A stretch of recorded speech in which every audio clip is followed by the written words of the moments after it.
কংগ্রেসের কেন্দ্রীয় নেতৃত্ব ইন্ডিয়া জোট ধর্ম পালনের জন্য মুর্শিদাবাদ জেলার 3টি আসন বহরমপুর, মুর্শিদাবাদ এবং জঙ্গিপুর এক প্রকারে উপহার দিয়েছেন ওনার জোট শরিককে। কেন বললাম তার কারণ আমি এই 2024-এ বহরমপুর, জঙ্গিপুর এবং মুর্শিদাবাদ লোকসভা ক্রমান্বয়ে বিশ্লেষণ করে আপনাদের সামনে বিষয়টা উপস্থাপন করব। আজকে আমি বহরমপুর লোকসভা উপস্থাপন করছি। নমস্কার, আমি ডক্টর মানিকপতি, নিউজ বাংলা চ্যানেলে আপনাদের স্বাগত জানাই। 2024-এ বহরমপুর থেকে প্রতিদ্বন্দ্বিতা করেছিলেন অধীর রঞ্জন চৌধুরী, যিনি ওখানকার 1999 সাল থেকে সিটিং এমপি ছিলেন এবং ওনার নিজস্ব একটা ভোট ব্যাঙ্ক আছে। ওনাকে জনমত সবাই কিন্তু দলমত নির্বিশেষে ওনাকে ভোট দেন, আমরা জানতাম। কিন্তু এবং তৃণমূল ক্যান্ডিডেটকে ছিলেন ইউসুফ পাঠান, বিশ্বকাপ জয়ী, ওনাকে গুজরাট থেকে নিয়ে এসে এখানে ক্যান্ডিডেট করেছেন। এবং আরেকজন ক্যান্ডিডেট ছিলেন যিনি এই দুজনের মধ্যে জয় পরাজয় নির্ধারণ করেছেন, উনি হচ্ছেন ডাক্তারবাবু নির্মল সাহা, বিজেপি ক্যান্ডিডেট। 2021-এ এখানে কি হয়েছিল, 2019-এ বা কী হয়েছিল, এবং অধীরবাবুর যে গড় কেন হাতছাড়া হলো, সম্পূর্ণ তথ্যগুলো শেষ পর্যন্ত আপনারা দেখুন। 2019-এ এখানে যে 7টি বিধানসভা আছে, বহরমপুর লোকসভার মধ্যে বারওয়ান, কান্দি, বহরমপুরে এগিয়েছিলেন অধীরবাবু। শুধু বহরমপুর থেকে উনি এগিয়েছিলেন প্রায় নেই করে 90,000 ভোটের মধ্যে বহরমপুর থেকে এগিয়েছিলেন, এবং কান্দি থেকে 3,000 এবং বারওয়ান থেকে 3,000 ভোটে এগিয়েছিলেন, 3,800। ভরতপুর, রেজিনগর, নওদা, বেলেডাঙ্গা থেকে তৃণমূল ক্যান্ডিডেট এগিয়েছিলেন। কিন্তু 2021-এ দেখা যাচ্ছে বিধানসভা নির্বাচনে বহরমপুরটা দখল করেছে বিজেপি ক্যান্ডিডেট, বাকি 6টি বিধানসভা দখল করেছেন তৃণমূল ক্যান্ডিডেটরা। কিন্তু 2024-এ দেখা যাচ্ছে চরমতম ত্রিমুখী প্রতিদ্বন্দ্বিতা হয়ে গেছেন। বারওয়ান দখল করে নিয়েছেন বিজেপি ক্যান্ডিডেট, বহরমপুরে এগিয়ে আছে কংগ্রেস ক্যান্ডিডেট, আবার কান্দি, ভরতপুর, রেজিনগর, নওদা, বেলেডাঙ্গা এগিয়ে আছে তৃণমূল ক্যান্ডিডেট। এবার আমরা যদি দেখি প্রাপ্ত ভোটের নিরিখে 2019-এ যেখানে অধীরবাবু ওটা কংগ্রেস 5,91,000 ভোট পেয়েছিল, তৃণমূল 5,10,000 পেয়েছিল, এবং এখানে বিজেপি পেয়েছিল 1,43,000 ভোট।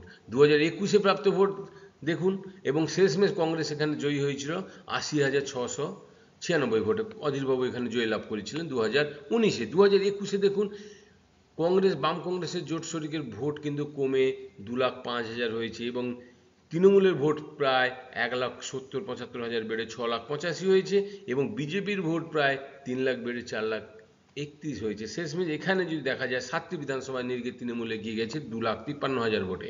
2024-এ দেখুন কংগ্রেসের ভোট অনেকটা বেড়েছে এবং বিজেপির ভোট কিছুটা কমেছে। কংগ্রেসের ভোট বেড়ে 4,39,000, কিন্তু তৃণমূলের ভোট কিন্তু স্ট্যাটিক একটা থেকে গেছে, এবং 5,10,000 ছিল 19-এ, 5,24,000 হয়েছে 2024-এ। এবং কিন্তু এখানে একটা লক্ষণীয় বিষয়, 3,71,000 ভোট পেয়েছে বিজেপি ক্যান্ডিডেট। শেষমেশ এখানে তৃণমূল ক্যান্ডিডেট জয়লাভ করেছে প্রায় 85,000 ভোট। অর্থাৎ যে ভোটটা 2019-এ কংগ্রেসমুখী হয়েছিল সে ভোটটা কিন্তু 2024-এ বিজেপিমুখী হয়ে গেছে। সেই জন্য বিজেপি প্রায় 2,40,000 মতন ভোট বাড়িয়ে নিয়েছে এই বহরমপুর লোকসভা কেন্দ্রে। আমরা যদি দেখি বিধানসভার নিরিখ, যদি 2019-এ দেখুন বারওয়ান, কান্দি দেখুন, এখানে দেখুন বারওয়ান, এবং বারওয়ানে দেখুন 29,000 ভোট পেয়েছে সেখানে বিজেপি, 65,000 ছিলেন কংগ্রেস। কিন্তু এখানে কিন্তু 2024-এ যখন দেখাবো দেখবেন এখানে বিজেপি এগিয়ে গেছে। কান্দিতে যথারীতি এগিয়ে আছেন কংগ্রেস ক্যান্ডিডেট ছিলেন।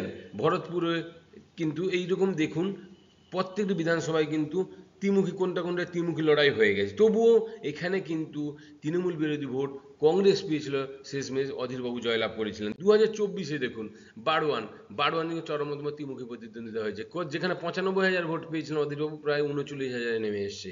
কান্দিও দেখুন, ভরতপুরও দেখুন, আমি বলছি দেখুন অধীরবাবু যেখানে বারওয়ানে 3,800 ভোটের লিড ছিল, বিজেপি 558 ভোটের লিড হয়ে গেছে। কান্দিতে যেখানে অধীরবাবু 3,500 ভোটের লিড ছিল 2019-এ, 2024-এ এখানে তৃণমূল 12,000 ভোটের লিড হয়েছে। ভরতপুরে তৃণমূল 7,000 ভোটের লিড ছিল, তৃণমূল এখানে 18,000 ভোট লিড হয়ে গেছে। রেজিনগরে যেখানে তৃণমূল 35,000 লিড ছিল, এখানে তৃণমূল 42,000 লিড পেয়েছে। বেলেডাঙ্গা যেখানে তৃণমূল 3,000 লিড ছিল, এখানে 4,000 লিড আছে 2024-এ। বহরমপুর যেখানে অধীরবাবুকে গতবারে জিতিয়েছিল, প্রায় 90,000 ভোট লিড ছিল, এখানে কংগ্রেস মাত্র 6,000 ভোট লিড পেয়েছে। অর্থাৎ এই বহরমপুরের যে ভোটটা কিন্তু কোথায় গেছে, তৃণমূলে যায়নি, ওই ভোটটা কিন্তু বিজেপিতে গেছে। অর্থাৎ বহরমপুরের লিড কমে যাওয়া হচ্ছে অধীরবাবুর একটা বড় কারণ। তার কারণ হচ্ছে ইন্ডিয়া জোট শরিক হওয়ার জন্য বহরমপুরের যে ভোটারটা তৃণমূল বিরোধী ছিল, ওনাকে অধীরবাবুকে দেওয়ার অর্থ, তৃণমূলকে দেওয়ার অর্থ বলে মনে করেছে ক্যান্ডিডেট ভোটাররা। তাই ভোটগুলো কিন্তু আবার পুনরায় বিজেপিতে ঢুকে গেছে। সেই জন্য বিজেপির ভোট যেখানে 1,43,000 ছিল, 3,71,000-কে দাঁড়িয়েছে। বহরমপুরে ভোটটা কিন্তু বিজেপি দেখুন প্রচুর ভোট বহরমপুরে পেয়েছে বিজেপি ক্যান্ডিডেট, যেটা 76,000 ভোট পেয়েছে। গতবারে বহরমপুরে বিজেপি ক্যান্ডিডেট 30-40,000 ভোট পেয়েছিল। এবং শুধু তাই নয়, নওদা দেখুন তৃণমূল ক্যান্ডিডেট প্রচুর লিড পেয়েছে, যেখানে ছিল 2,800 ভোটের লিড ছিল 2019-এ, এখানে 19,000 ভোটের লিড হয়েছে। আপনারা অবশ্যই আপনাদের মূল্যবান কমেন্ট বক্সে জানান কেন এই বহরমপুরটি হাতছাড়া হলো। আমি আমার ব্যক্তিগত বিশ্লেষণ করলাম, অবশ্যই কমেন্ট বক্সে মূল্যবান কমেন্ট জানাবেন। নমস্কার, ভালো থাকবেন, সুস্থ থাকবেন।